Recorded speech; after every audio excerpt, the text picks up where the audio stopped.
Hi అండి, అందరు ఎలా ఉన్నారు? నేనైతే చాలా బాగున్నాను. చాలా రోజులైంది కదండి వీడియో ఏం పెట్టకుండా నేను. అందుకే మరొక హెల్దీ వీడియోతో మీ ముందుకు వచ్చాను. అదేంటంటే జొన్న ఇడ్లీ ఏంది ఎట్లుంటుందో అనుకుంటున్నారేమో. చాలా బాగుంటుంది టేస్ట్. నేను ఆడడం కాదు, మీరు వీడియో చూసి మీరు చేసుకున్నాక నాకు కామెంట్ చేస్తారు అంత బాగుందని. దానికోసము మనము 1 కప్పు మినప్పప్పుని మనకు రవ్వ 2 కప్పులు వేసుకుంటాం కదా, అలాగే సేమ్ అదే కొలతలండి. 1 కప్పు మినప్పప్పుకి 2 కప్పుల జొన్నలు. ఎంతసేపు అంటే దాదాపు ఒక 5-6 గంటలు, ఒక 5 గంటలు సరిపోతుందండి. నేను ప్లస్ ఇది పొట్టు మినప్పప్పు కాబట్టి మినప్పప్పు కూడా జొన్నలతో పాటు నానబెట్టుకోవాలి. మనకు ఇడ్లీలు జొన్నలు కాబట్టి స్మూత్గా రావడానికి ఒక పావు కప్ వరకు అటుకులు కూడా నానబెట్టుకోండి. దీంతో పాటు ఇలా వద్దనుకుంటే 1 గంట ముందు కూడా నానబెట్టుకోవచ్చు అటుకులు. ఇవి మనము ఫస్ట్ అటుకులు ఇంకా పొట్టు మినపప్పుని 2 ఒకేసారి మిక్సీ పట్టుకోవాలి. స్మూత్ పేస్ట్ చేసుకొని దీన్ని దేంట్లో అయితే వేసుకోవాలో దాంట్లో వేసుకోండి గిన్నెలో. తర్వాత జొన్నలు ఎలా మిక్సీ పట్టుకోవాలంటే నేను వీడియోలో చూపిస్తున్నాను కదా, మనకు రవ్వగా బరకగా ఉండాలి పిండి, స్మూత్గా ఉండద్దు మనకు జొన్నలు. అందుకే నేను నానబెట్టుకోవడం ఎంతసేపు అంటే 5 గంటలు సరిపోతుంది అని అందుకే అనండి. మనకు జొన్నలు అనేది బరకగా ఉంటే ఇడ్లీలు అనేది చాలా స్మూత్గా ఉంటాయి. రవ్వ ఎలా ఉంటుందో అలా వస్తుంది మనకు. ఇప్పుడు 2 కలుపుకొని మిక్సీ పట్టుకున్నాక 2 కలుపుకొని దీన్ని మనము ఒక నైట్ అంతా ఫర్మెంటేషన్ ఉంచుకోవాలి. తర్వాత తెల్లారిమానం బాగా పొంగుతుంది పిండి. ఎందుకంటే నేను చేసింది కొంచెం ఎండ ఉన్నప్పుడు కాబట్టి ఇలా పొంగింది. లేకపోతే ఇప్పుడు వర్షాలు పడుతున్నాయి కాబట్టి మీరు కబోర్డ్లో ఒక టిప్ ఏంటంటే, మనకు ఇడ్లీ పిండి అయినా దోశ పిండి అయినా మంచి పొంగాలంటే కబోర్డ్లో పెట్టుకుంటే మంచి పొంగుతాయి వెదర్ చల్లగా ఉన్నప్పుడు.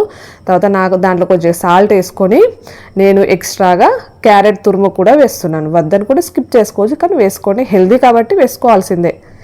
టేస్ట్ కూడా బాగుంటుంది, మనకు పెద్ద టేస్ట్ కూడా తేడా ఏం రాదు క్యారెట్ వేసుకుంటే. తర్వాత దీన్ని బాగా కలుపుకొని మనకి ఇడ్లీ పాత్రలో కొంచెం ఆయిల్ వేసుకొని రాసుకొని సేమ్ మన నార్మల్ ఇడ్లీ ఎలా పెట్టుకుంటామో అలా పెట్టుకుంటే సరిపోతుంది. మనం ఎంతసేపు ఇడ్లీ మీరు చేసుకుంటారు సేమ్ అదే రొటీన్లో అదే స్టైల్లో ఇడ్లీ చేసుకుంటే సరిపోతుంది. దీన్ని మనం ఇడ్లీ పాత్రలు అన్నీ వేసుకొని స్టవ్ మీదైనా, నేనైతే ఇండక్షన్ వాడతాను కాబట్టి ఇండక్షన్ మీద పెట్టుకోవాలి. తర్వాత పచ్చడి అందరికి తెలిసిందే, కానీ నేను ఏ స్టైల్లో చేస్తాను చెప్తాను. ఫస్ట్ నేను పల్లీలు అయితే ఇలా వేయించుకుంటాను. చాలా ఫాస్ట్గా అయిపోతుంది నా పచ్చడి స్టైల్ అనేది.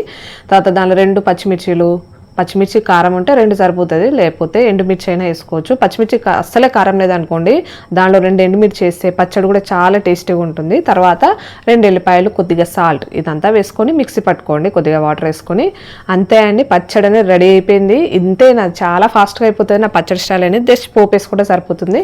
ఆ పోపులో కూడా నేను ఆయిల్లో కాస్త ఆవాలు, జీలకర్ర, కాస్త కరివేపాకు, లైట్గా పసుపు, అలాగే కొద్దిగా కొత్తిమీరాకు ఇదంతా వేసుకొని పోపు వేసుకుంటాను. చూసారుగా ఎంత ఫాస్ట్గా అయిపోయిందో పచ్చడి.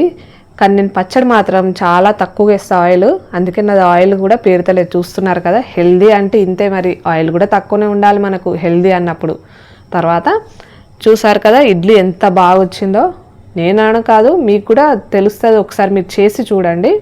సేమ్ నార్మల్ ఇడ్లీ లాగానే అనిపిస్తుందండి. జొన్న ఇడ్లీలా కూడా పెద్ద టేస్ట్ అనిపిస్తుంది, ఆరోగ్యం, అలాగే రుచికి కూడా ఉంటుంది. కాస్త మనకు ఇడ్లీ అయిపోయాక వెంటనే తీయకుండా ఒక 10 నిమిషాలు అలాగే మూత పెట్టుకొని, తర్వాత 10 నిమిషాల తర్వాత మూత ఓపెన్ చేస్తే మనకి ఇడ్లీలు అనేది ఈ రకంగా వస్తుంది. లేకపోతే దానికే సగం గిన్నెకే అంటుకొని ఉంటుంది. అందుకే కొంచెం ఒక 10 నిమిషాల తర్వాత ఓపెన్ చేస్తే మనకు ఇడ్లీ అనేది మెత్తగా నోట్లో పెట్టుకుంటే కరిగిపోయేటట్టు వస్తాయి. జొన్న ఇడ్లీ అంటే కూడా నమ్మరు పిల్లలు కూడా, అసలు టేస్ట్ పెద్ద తేడా తెలియదు. ఒకసారి మీరు కూడా ట్రై చేయండి. హెల్దీ, అలాగే రుచి. ఇదే కాకుండా మనం ఇడ్లీయే కాకుండా సేమ్ ఇదే పిండితో పొంగనాలు కూడా చేసుకోవచ్చు. అది ఎలాగంటే పొంగనాలంటే బట్టి పొంగనాలలాగా చేసుకోకండి. దాంట్లో మనం ఎక్స్ట్రా హెల్దీ అంటున్నాం కాబట్టి ఏదైనా ఎక్స్ట్రానే ఉండాల్సిందే మనకి. రుచికి తగ్గట్టు కొద్దిగా ఉల్లిపాయలు, అలాగే నేను స్వీట్ కార్న్ ఎక్స్ట్రా టేస్ట్నెస్ కోసం వద్దని కూడా స్కిప్ చేసేసుకోవచ్చు. తర్వాత క్యారెట్ తురుము ఆల్రెడీ వేసుకున్నాం కదా. తర్వాత నోటికి రుచికి రావడానికి జీలకర్ర, అలాగే కొద్దిగా కొత్తిమీరాకు. తర్వాత దీంట్లో మనం పొంగాలి కాబట్టి కొద్దిగా సోడా, ఒక పావు టీ స్పూన్ వరకు సోడా వేసుకోండి.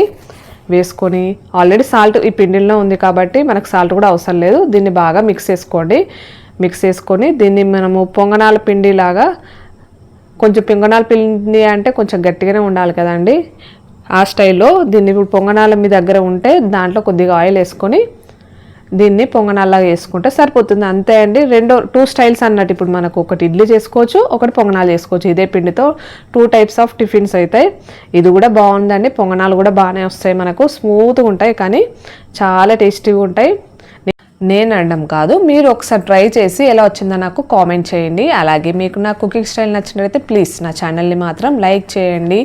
అలాగే నా ఛానల్ని సబ్స్క్రైబ్ చేసుకొని వీడియోని మాత్రం నచ్చితే మాత్రం లైక్ చేయండి ప్లీజ్ ప్లీజ్, ఎందుకంటే మీ లైకే నాకు చాలా important. And thank you so much for watching. Please visit again. ఎంత బాగా వచ్చాయి చూడండి పొంగనాలు, మీరు కూడా ట్రై చేయండి.